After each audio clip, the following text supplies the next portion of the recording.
In the heart of Lagos, where the sun dipped golden over vast estates and skyscrapers, there lived a woman who had everything money could buy, but not what her heart desired most. Her name was Amara Obiajulu, the only daughter of Nigeria's wealthiest man, Chief Obiajulu, whose influence stretched across continents. At 27, Amara was known for her beauty and elegance, always gracing the city's finest events in designer dresses that glittered as much as her reputation.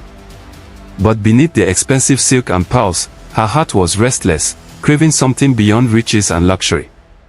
She had grown tired of the suitors who flocked around her like moths to a flame, all dazzled by her wealth rather than her spirit. So, she decided to leave it all behind. Disguised as a humble woman, she would venture into the ordinary world to find a man who loved her for who she was, not for her last name or bank balance. Amara's plan was daring, and the thought of living a simple life both thrilled and terrified her. She told no one of her intentions, not even her best friend, Ifeoma, who would surely try to talk her out of it. She withdrew a modest sum from her trust fund, rented a small apartment in a working-class neighborhood, and took up the guise of Amara, a primary school teacher with no family ties or connections. The first day she arrived in her new life, she wore a plain, faded dress, with a headscarf tied loosely around her hair. Walking the streets of the bustling market, she felt a freedom she hadn't known in years. Here, nobody knew her as the Obiajulu heiress, and that anonymity was both liberating and terrifying. It wasn't long before Amara caught the eye of a young man named Dapo, a struggling artist who set up his easel in the market square, painting vibrant portraits of the locals. He was kind-hearted, witty, and didn't hesitate to offer her a seat when he saw her lingering near his stall one humid afternoon. The two quickly struck up a friendship, sharing laughter and conversations under the shade of the old baobab tree. But as days turned into weeks, Amara couldn't shake the nagging fear that her web of lies would unravel at any moment. With every conversation, she sensed that Dapo was growing closer to her, and she, too, felt the stirrings of love. Yet, how could she ever reveal the truth without shattering the trust that was beginning to blossom between them? As Amara's friendship with Dapo deepened, she found herself caught in a whirlpool of emotions she hadn't felt before.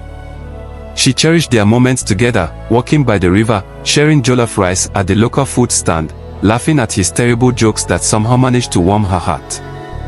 Dapo was unlike any man she'd met. He was genuine, down to earth, and radiated a warmth that melted her guarded heart. But as much as she tried to convince herself that her disguise was merely a harmless ruse, guilt gnawed at her. Every time Dapo's eyes sparkled when he looked at her, she felt the weight of her lie growing heavier. What would he think if he knew the truth? Dapo, on the other hand, had no idea of the storm brewing within Amara. He saw only a beautiful, gentle woman who shared his love for art and life's simple joys. One day, as they strolled through a field of wildflowers, he picked a yellow hibiscus and tucked it behind her ear, his gaze softening. "Amara, you're like this flower. Bright, beautiful, but somehow untouchable," he murmured. Amara's heart raced, torn between the truth and her desire to remain in this moment forever. She wanted to tell him everything, but the fear of losing him held her back. The lie had woven itself so tightly into her life that she feared it would unravel everything she had built with him. Amara's conflicting emotions reached a breaking point one evening when Dapo invited her to his home. His family was not wealthy, but they were warm, kind-hearted people who welcomed her like family. As she sat at their modest dinner table, listening to the laughter and chatter, Amara felt a deep pang of longing.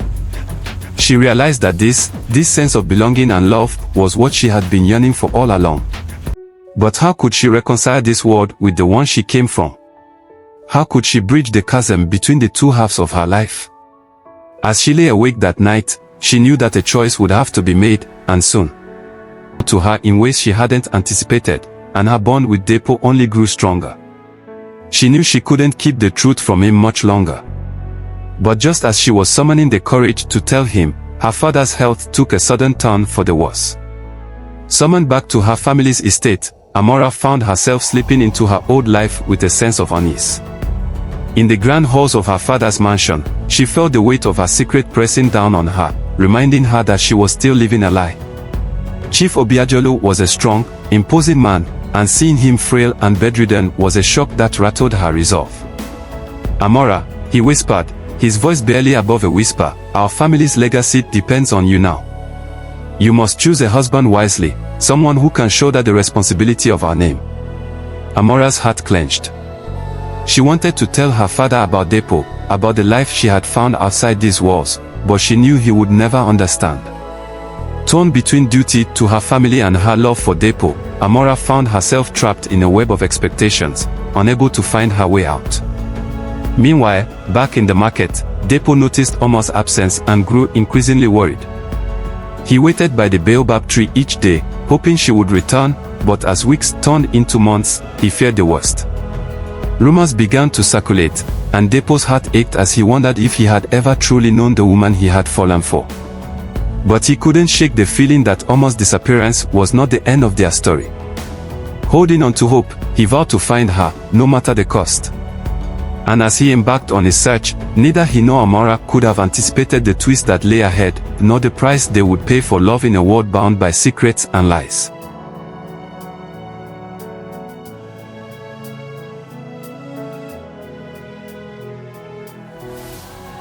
Amara sat at her father's bedside, listening to his labored breathing and barely decipherable words.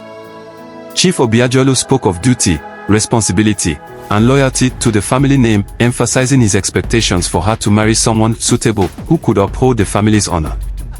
Amara listened with a sense of detachment, her thoughts consumed by Dapo.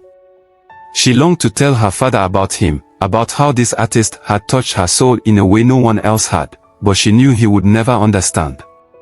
To him, love was secondary to loyalty and wealth, a sentiment she had tried to live by but now found increasingly stifling. To her dismay, her father began discussing suitors he deemed worthy, with Chike at the top of the list. Chike had recently gained his favor, charming Chief Obiajulu with his business acumen and ambition. But Amara sensed something disingenuous behind Chike's smooth exterior. She noticed his too perfect smile and felt a subtle manipulation in his words. As her father spoke, she wondered if her life was destined to be traded like a piece of property, forced to endure a loveless marriage for the sake of the family's legacy. But deep inside, a defiant resolve began to grow. She would find a way to choose her own path. Back in his humble studio, Dapo was consumed by Omar's sudden absence. He searched the places they used to frequent, hoping to catch a glimpse of her familiar smile in the crowd. Each day that passed without her presence deepened his despair and confusion.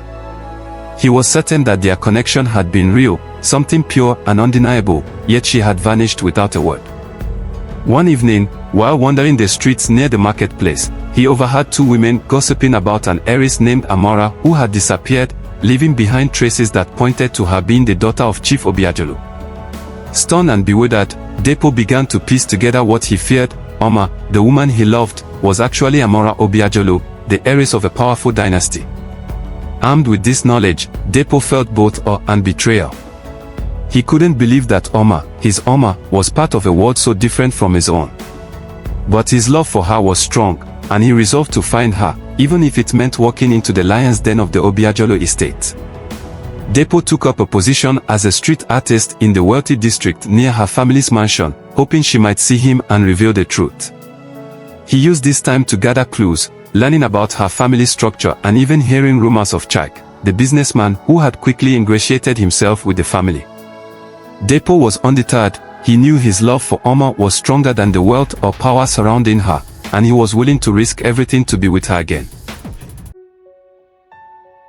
One evening, as Amara walked along her family's estate grounds, she spotted a familiar figure. Her heart skipped a beat as she realized it was Dapo. Her world felt whole and real again, even if just for a fleeting moment.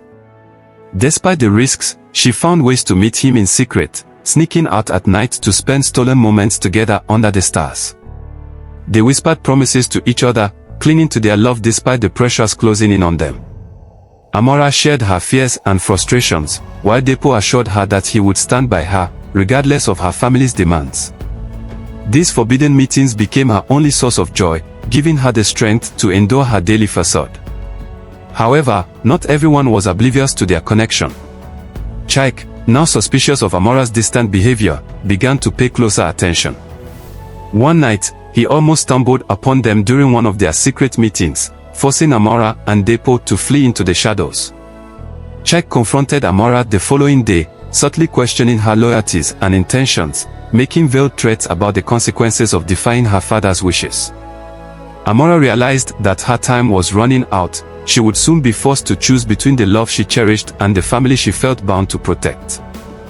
As Amara continued her secret relationship with Dapo, she felt increasingly torn between her two worlds.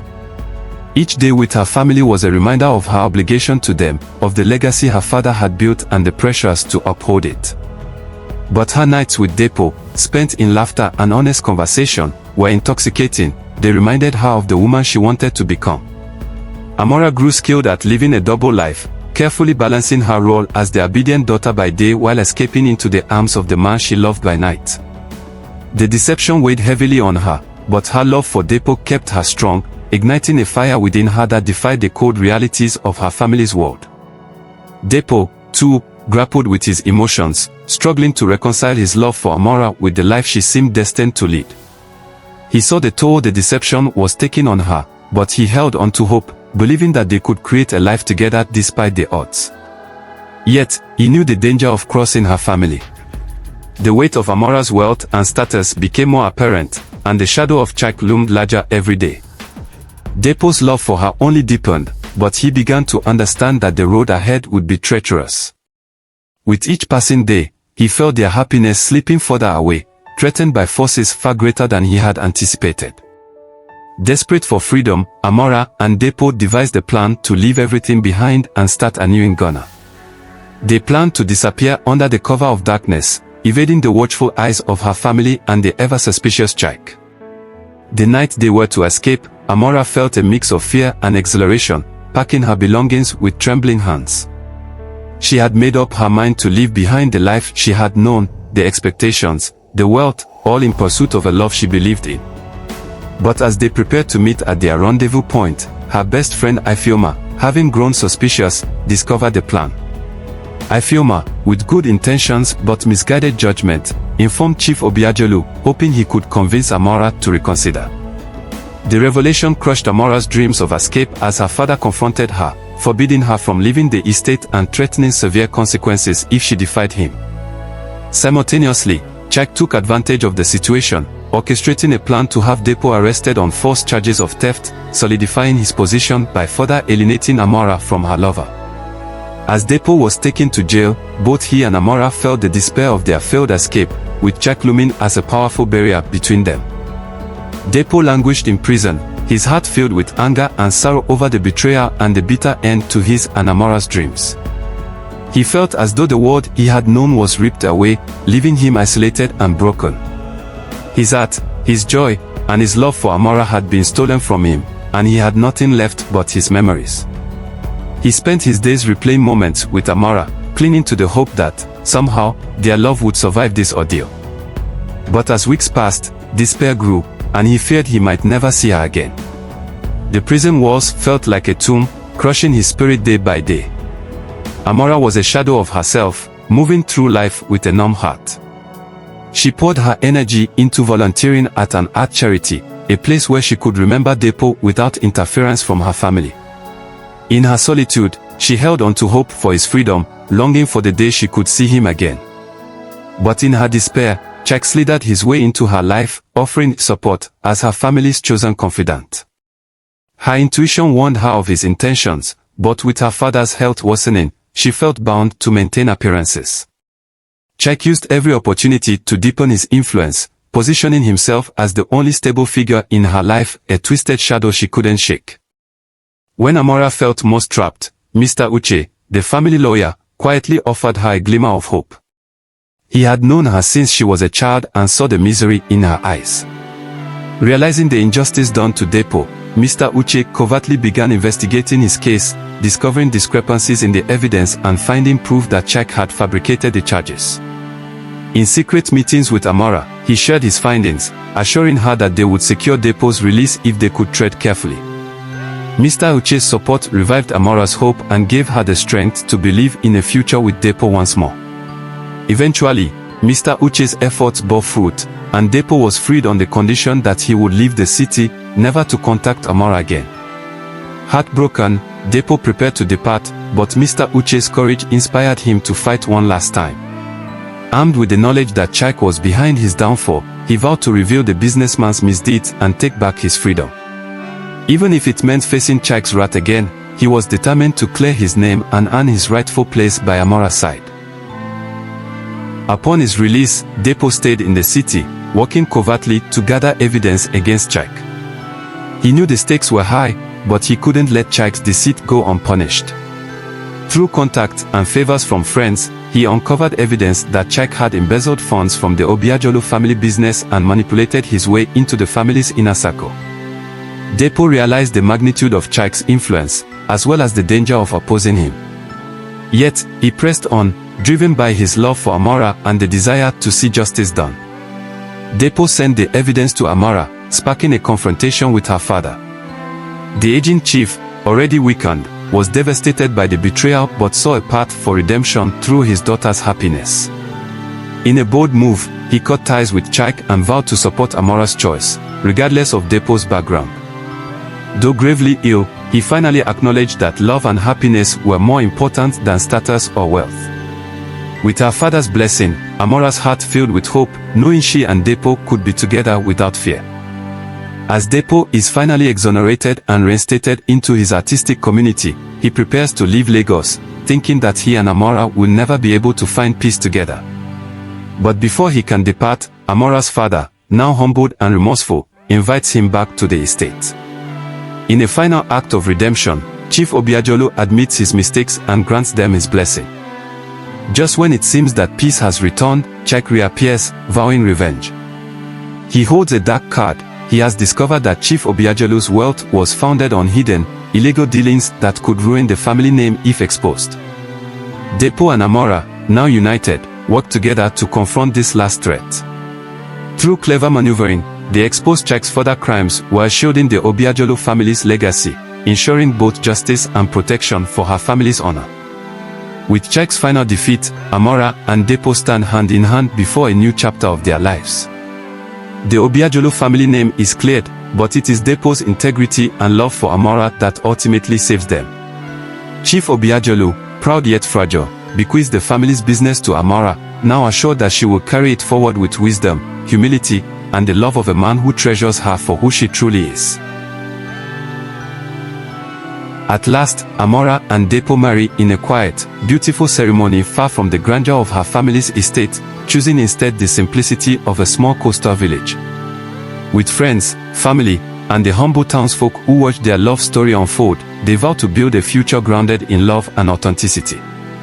As they watch the sunset on their wedding day, they realize that wealth and power mean little without true companionship and love. And in that moment, the legacy they build together begins, not in riches, but in the richness of shared dreams and a bond unbreakable by secrets or lies.